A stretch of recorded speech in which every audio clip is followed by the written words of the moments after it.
Hello friends, my name is Harman Kaur. You are welcome in HB Studies channel. Students, this is my fourth video. In third video हमने first topic जो था second chapter का वो discuss किया था and in this one video हम second और third topic cover करेंगे। तो पहले मैं आपको रिकैप करा देती हूँ जो हमने लास्ट वन वीडियो में फर्स्ट टॉपिक जिसमें हमने सेकंड चैप्टर स्टार्ट किया था उसका जो फर्स्ट टॉपिक था वो हमने डिस्कस किया था। उसमें हमने final goods, intermediate goods, consumption goods, consumer goods, capital goods ये सब पढ़े थे। And in this one video we are going to start the second topic that is concept and components of consumption expenditure. Students, जैसे कि मैंने आपको last one video में बताया था कि कंजम्पशन एक्सपेंडिचर कौन सा होता है।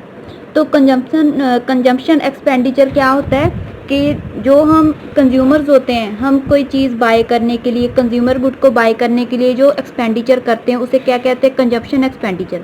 जैसे कि मैंने लास्ट वन वीडियो में एग्जांपल भी दी थी कि एज ए स्टूडेंट अगर मैं पेन खरीद रही हूँ तो मैंने जो उस पर मनी स्पेंड की 10 रुपीज़ की, तो वो क्या है, कंजम्पशन एक्सपेंडिचर है। ठीक है, अभी हम इसका कॉन्सेप्ट एंड कंपोनेंट्स पढ़ेंगे। तो स्टूडेंट्स, कंजम्पशन एक्सपेंडिचर क्या होता है? Consumption expenditure refers to aggregate consumption expenditure in the economy. तो स्टूडेंट्स, एग्रीगेट कंजम्पशन एक्सपेंडिचर होता है जो हमारी इकोनॉमी में होता है। एग्रीगेट का मतलब टोटल, जितना भी कंजम्पशन एक्सपेंडिचर हो रहा है तो उसे क्या कहते हैं, कंजम्पशन एक्सपेंडिचर। ओके, तो अभी आपको ये पता होना चाहिए कि जो कंजम्पशन एक्सपेंडिचर है वो कौन करता है, कंज्यूमर्स करते हैं। तो कंज्यूमर कौन कौन हो सकते हैं? तो स्टूडेंट्स, कंज्यूमर 3 टाइप्स के हैं। हाउस होल्ड्स भी हो सकते हैं कंज्यूमर, गवर्नमेंट भी हो सकती है, नॉन प्रॉफिट प्राइवेट इंस्टीट्यूशन जैसे कि एनजीओज होती है ना, जिनका मकसद प्रॉफिट कमाना नहीं होता, या फिर मंदिर, मस्जिद, गुरुद्वारा जो भी होते हैं। तो स्टूडेंट्स, अभी आप सोच रहे होंगे ये कंज्यूमर्स कैसे है। चलो इसे तो मान लेते हैं हाउस होल्ड्स, जैसे कि हमें ज़रूरत पड़ जाती है चीज़ों की, ठीक है, तो हम बाय करते हैं। तो गवर्नमेंट कैसे कंज्यूमर हुई और नॉन प्रॉफिट प्राइवेट इंस्टीट्यूशंस कैसे कंज्यूमर्स हुए, तो ये मैंने बता रखा है। हाउस होल्ड्स क्या करते हैं, कंज्यूमर गुड्स बाय करते हैं। तो गवर्नमेंट क्या करती है, कंज्यूमर गुड्स बाय करती है। नॉन प्रॉफिट प्राइवेट इंस्टीट्यूशंस क्या करते हैं, कंज्यूमर गुड्स बाय करते हैं। अभी हाउस होल्ड क्यों बाय करते हैं? For the satisfaction of their wants, अपनी ज़रूरतों को पूरा करने के लिए ये कंज्यूमर गुड्स बाय करते हैं। तो गवर्नमेंट क्यों करती है? गवर्नमेंट जैसे कि डिफेंस फोर्सेस होती है ना, जैसे उनको हथियार वगैरह चाहिए अब हमारी देश की सुरक्षा करने के लिए, तो इसलिए उसके लिए भी जो गवर्नमेंट है वो कंज्यूमर गुड्स बाय करती हैं। और किस लिए कर सकती है? मिड डे मील्स, जैसे कि गवर्नमेंट स्कूल में गवर्नमेंट ने एक स्कीम चलाई थी जिसमें वो जो भी लंच था वो बच्चों को देते थे। ठीक है, उसके लिए जो भी चावल वगैरह चाहिए होंगे तो वो कंज्यूमर गुड्स ही हैं, तो वो गवर्नमेंट बाय करती है। ठीक है, तो कंजम्पशन एक्सपेंडिचर गवर्नमेंट भी करती है।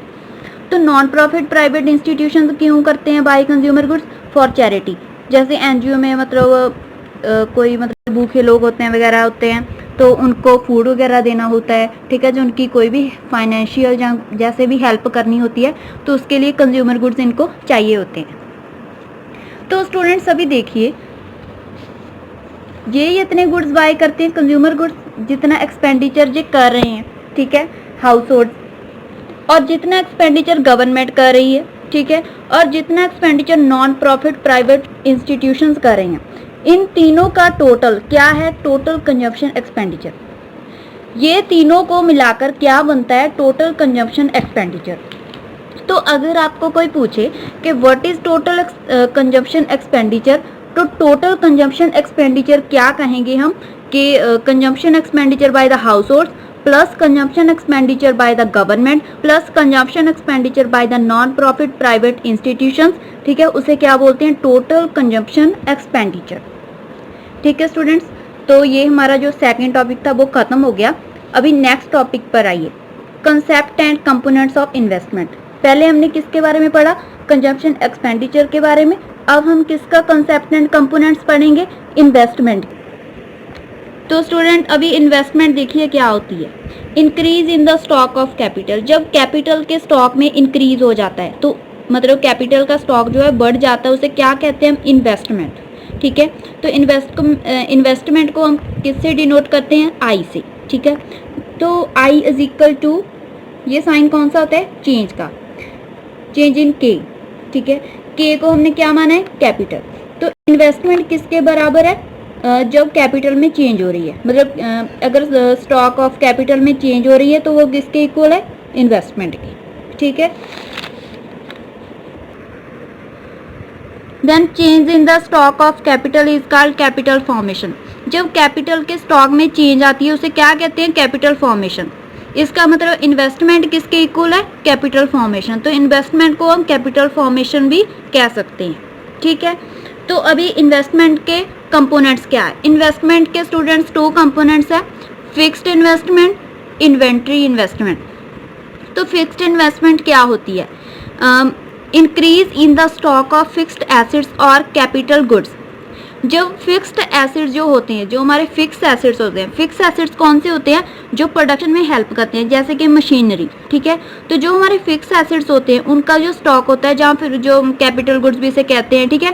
तो उसमें जब इंक्रीज होता है तो क्या होता है, फिक्स्ड इन्वेस्टमेंट कहते हैं हम उसे, जब उसमें इंक्रीज होता है। तो इन्वेंट्री इन्वेस्टमेंट कौन सी होती है, change in inventory stock during the year. तो स्टूडेंट जब इन्वेंट्री स्टॉक में चेंज होता है, ठीक है, उसे क्या कहते हैं, इन्वेंट्री इन्वेस्टमेंट। तो इन्वेंट्री स्टॉक कौन सा हो गया, इन्वेंट्री स्टॉक क्या होता है कि जैसे कि हमारे पास फिनिश्ड गुड्स हैं, गुड्स बन चुके हैं लेकिन अभी तक हमने उसको बेचा नहीं है, सोल्ड नहीं किया है, वो अनसोल्ड स्टॉक है। जहाँ फिर रॉ मटेरियल्स हो गया, ठीक है, जहाँ फिर अभी आधे गुड्स बने हुए हैं, सेमी फिनिश्ड गुड, तो उसे क्या कहते हैं, इन्वेंट्री स्टॉक। तो उसमें अगर चेंज होता है ना तो उसे हम क्या बोलते हैं, इन्वेंट्री इन्वेस्टमेंट, ओके। तो अभी फिक्स्ड इन्वेस्टमेंट किसके इक्वल होती है, stock of fix assets at the end of the accounting year minus stock of fix assets at the beginning of the accounting year. जैसे कि 2018 में साल शुरू हुआ, ठीक है, तो उसमें हमारे पास बिगिनिंग में कितने थे, मान लो 10,000 फिक्स एसेट्स थे, तो एट द एंड ऑफ हमारे पास 20,000 रह गए। तो इसको जब मैंने इससे माइनस किया, 20,000 को 10,000 से माइनस किया तो कितना आ गया, 10,000। तो इंक्रीज इन स्टॉक कितना हुआ, 10,000, ठीक है। जो एंड का फिक्स एसेट का स्टॉक होता है उससे हम क्या करते हैं, बिगनिंग का जो फिक्स एसेट का स्टॉक होता है उसे माइनस करके क्या ले आते हैं, इंक्रीज इन स्टॉक, पता चल जाता है कि कितना स्टॉक बढ़ा था। तो अभी इसी तरह से इन्वेस्टमेंट इन्वेंट्री इन्वेस्टमेंट को हम कैसे कैलकुलेट करते हैं, inventory investment inventory stock at end of the accounting year. जो हमारे एंड में जो इन्वेंट्री स्टॉक बच जाता है उससे क्या माइनस कर देते हैं, जो बिगिनिंग में था, तो हमें क्या पता चल जाता है कि इन्वेंट्री स्टॉक में कितना चेंज आया है, ठीक है स्टूडेंट्स। तो ये टॉपिक हमारा खत्म हो गया। अब ये टर्म्स देख लो, gross investment, net investment and the concept of depreciation. तो स्टूडेंट्स ग्रॉस इन्वेस्टमेंट क्या होती है ये पढ़ेंगे, उसके बाद नेट इन्वेस्टमेंट क्या होती है, देन हम डेप्रिसिएशन का कंसेप्ट पढ़ेंगे। तो चलिए स्टूडेंट्स, फर्स्टली ग्रॉस इन्वेस्टमेंट, मैंने ये आपको साथ साथ दिए है ताकि कंपेयर करके आपको इजीली अंडरस्टैंडेबल हो जाए। तो स्टूडेंट्स ग्रॉस इन्वेस्टमेंट क्या होती है, includes expenditure by the producers on the purchase of new assets as well as expenditure on the replacement of existing assets during an accounting year. तो students gross investment क्या होती है कि वो वाला एक्सपेंडिचर होता है जो प्रोड्यूसर करता है, किसके ऊपर करता है, अगर उसने न्यू कोई एसिड, फिक्स एसिड जैसे होता है, कोई भी एसिड परचेज करना है, फिक्स एसिड उसने परचेज करना है, उसके ऊपर जितना भी वो खर्च कर रहा है वो क्या होती है, ग्रॉस इन्वेस्टमेंट। अभी देखिए, अगर उसने फिक्स एसिड परचेज करना है उसके ऊपर जो खर्चा कर रहा है और क्या कर रहा है, और किस पे खर्चा कर रहा है कि जो पुराना एसिड है, ठीक है, उसके ऊपर उसे रिप्लेस करने के लिए जो भी खर्चा कर रहा है उसे क्या कहते हैं हम, ग्रॉस इन्वेस्टमेंट, ठीक है। पुराने एसिड के ऊपर जो भी मतलब लग रहा है कि वो टीयर वियर हो गया ना, कि उसके ऊपर कितनी घिसावट आई, ठीक है, उसका भी जो खर्चा है पुराने स्टॉक का, पुराने फिक्स एसिड का, ठीक है, उसे क्या कहते हैं, ग्रॉस इन्वेस्टमेंट। तो अभी नेट इन्वेस्टमेंट देखिए क्या होती है, includes expenditure by the producers on the purchase of new assets only.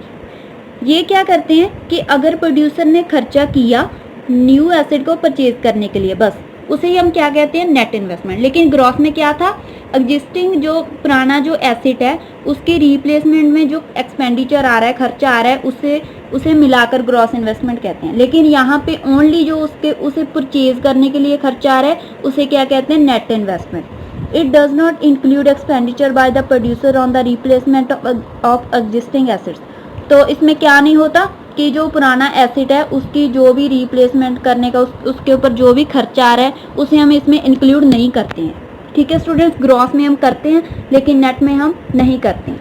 ठीक है, एन से नेट, एन से नहीं करते हैं, नो नहीं करते हैं। ठीक है, इसमें सिर्फ हम कौन सा खर्चा देखते हैं कि जो न्यू एसिड को परचेज करने के लिए। तो स्टूडेंट्स अभी ग्रॉस इन्वेस्टमेंट जो होती है उसका फॉर्मूला क्या होता है, नेट इन्वेस्टमेंट प्लस डेप्रिसिएशन, क्योंकि हम उसमें एग्जिस्टिंग स्टॉक भी देखते हैं। ठीक है, इसलिए हमने डेप्रिसिएशन को ऐड किया है। डेप्रिसिएशन आप नेक्स्ट टॉपिक में पढ़ रहे हो, मैं आपको मतलब यहाँ पे समझाऊंगी। तो अगर नेट इन्वेस्टमेंट की बात करें तो यहाँ पे तो हमने स्टूडेंट सिर्फ ग्रॉस इन्वेस्टमेंट लेनी है लेकिन डेप्रिसिएशन माइनस कर देनी है, क्योंकि हमने एग्जिस्टिंग स्टॉक का कुछ नहीं लेना है। ठीक है, इसलिए ग्रॉस में तो वो ऐड होती है ना कि एग्जिस्टिंग स्टॉक का ऐड होता है जो भी होता है, लेकिन यहाँ पे हमने माइनस कर देना है क्योंकि हमने नेट इन्वेस्टमेंट निकालनी है स्टूडेंट्स। ठीक है, तो चलिए अभी नेक्स्ट टॉपिक है डेप्रिसिएशन। तो स्टूडेंट डेप्रिसिएशन क्या होती है, इसे हम क्या कह सकते हैं, रिप्लेसमेंट इन्वेस्टमेंट होती है। ठीक है, कि किसी भी एसिड को रिप्लेस करने के लिए जो इन्वेस्टमेंट की जाती है, ठीक है, उससे क्या कहते हैं, डेप्रिसिएशन। या फिर कंजम्पशन ऑफ फिक्स एसिड को कंज्यूम कर उसकी जो कंजम्पशन हो रही है उसे भी क्या कहते हैं, डेप्रिसिएशन। तो स्टूडेंट्स अगर मैं साफ शब्दों में बताऊं तो डेप्रिसिएशन क्या होती है, जैसे कि आपने बाइक ली, ठीक है, मान लो, चलो बाइक की छोड़ो, जैसे कि आपने फ़ोन लिया, ठीक है, तो वो फ़ोन है मान लो 12,000 का, ठीक है, 12,000 का आपके पास फ़ोन है, तो आपने 2018 में लिया, ठीक है, तो 2019 में अगर आप उसको बेचना चाहो तो उसकी कीमत कितनी रह जाएगी, 12,000 का था तो 8 या 7,000 रह जाएगी ना, 8,000 मान लो, 8,000 रह गई, तो अभी 12 से 8 आ गया, कितना कम हो गया, 4,000। तो 4,000 स्टूडेंट्स क्या है, डेप्रिसिएशन है कि उसकी गिसावट हुई है, इसलिए उसका 4,000 जो दाम है वो कम हो गया है। ठीक है स्टूडेंट्स, 4,000 क्या हुआ, गिसावट हो गई। तो स्टूडेंट्स ये होती है डेप्रिसिएशन। ठीक है, अगर 2020 में बेचना चाहो तो उसका प्राइस कितना रह जाएगा, ओनली मान लो 5,000 रह गया, तो अभी कितनी गिसावट हो गई, वो उसकी डेप्रिसिएशन है। ठीक है स्टूडेंट्स, तो अभी डेप्रिसिएशन का यहाँ पे इकोनॉमी में क्या मीनिंग है वो पढ़ लेते हैं। It refers to fall in the value of fixed assets.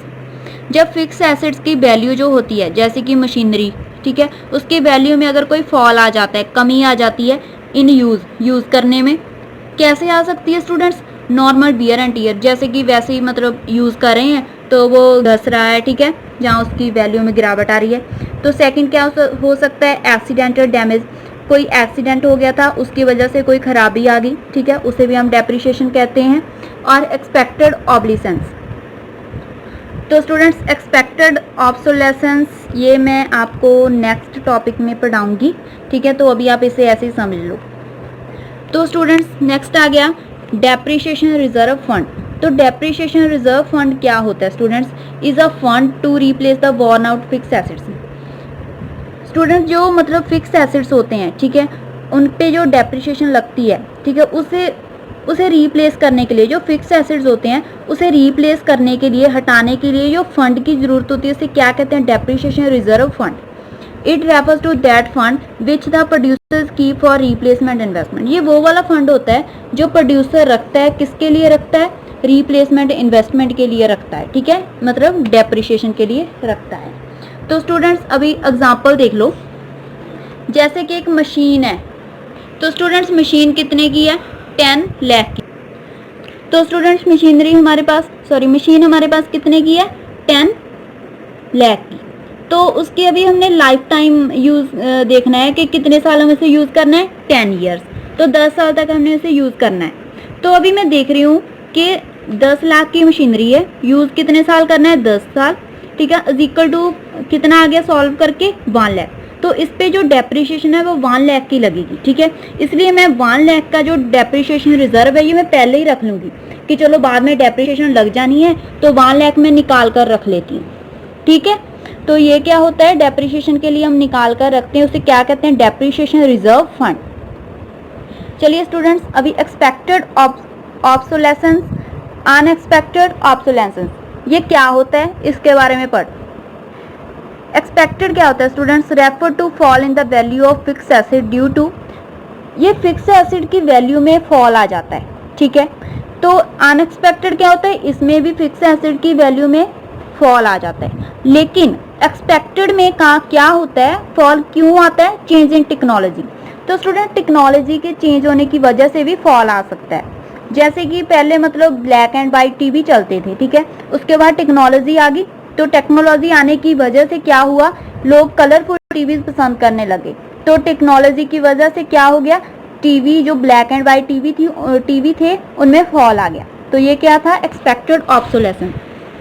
तो स्टूडेंट्स और भी इसमें चेंज कैसे आ सकता है, डिमांड, चेंज इन डिमांड की वजह से भी आ सकता है। जैसे कि स्टूडेंट्स अभी हमारे पास शूज़ हैं, ठीक है स्टूडेंट्स, तो स्टूडेंट्स मान लो कि शूज़ हैं वो मतलब रबर के हैं, तो पहले तो लोग वो पसंद करते थे, लेकिन बाद में उनकी डिमांड क्या होगी कि नहीं हमने तो लेदर के पहनने हैं, ठीक है, वो लेदर को ज़्यादा पसंद करने लगे, तो उनकी डिमांड में चेंज आ गया ना, तो उसे भी हम क्या बोलते हैं, एक्सपेक्टेड ऑब्सोलेसेंस, ठीक है। तो स्टूडेंट्स अनएक्सपेक्टेड जो ऑब्सोलेसेंस होता है, तो ये फिक्स एसिड की वैल्यू में फॉल आ जाता है, क्यों आता है, नेचुरल कैलामिटी के जरिए, ठीक है। अगर कुछ मतलब गुड्स लेकर आ रहे थे, मतलब मशीनरी लेकर आ रहे थे, तो वहाँ पे क्या हुआ, ट्रांसपोर्ट में एक्सीडेंट हो गया, तो उसकी वजह से कुछ भी हो सकता है, जहाँ पे रॉबरी वगैरह होगी। तो इकोनॉमिक रिसेशन की वजह से भी क्या हो जाता है, अनएक्सपेक्टेड ऑब्सोलेसेंस।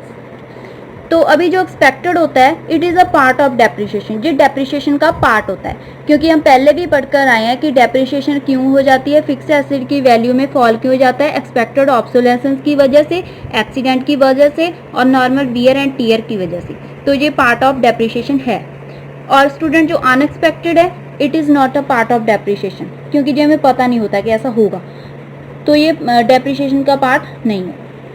तो जो फिर एक्सपेक्टेड ऑब्सोलेसेंस है, ये क्या है, is managed to depreciation reserve fund. इसे हम कैसे मैनेज करते हैं, जो हम डेप्रिसिएशन रिजर्व फंड बनाते हैं, जैसे कि ये हमने बनाया था, ठीक है, तो इस तरह से हम इसे मैनेज करते हैं। लेकिन जो अनएक्सपेक्टेड होता है, is managed to insurance of fixed assets. तो स्टूडेंट्स फिक्स एसिड जो होता है उसकी इंश्योरेंस की हुई होती है, ठीक है, तो वहाँ से हम इसको मैनेज कर सकते हैं, इसको हम डेप्रिसिएशन रिजर्व फंड से मैनेज नहीं करते। तो स्टूडेंट्स इसी के साथ ही हमारा जो ये 2 टॉपिक्स हैं ये कंप्लीट होते हैं। अभी मैं नेक्स्ट वीडियो में आपको नेक्स्ट टॉपिक्स कवर कराऊंगी, तब तक के लिए आप इसे ज़रूर पढ़ लेना।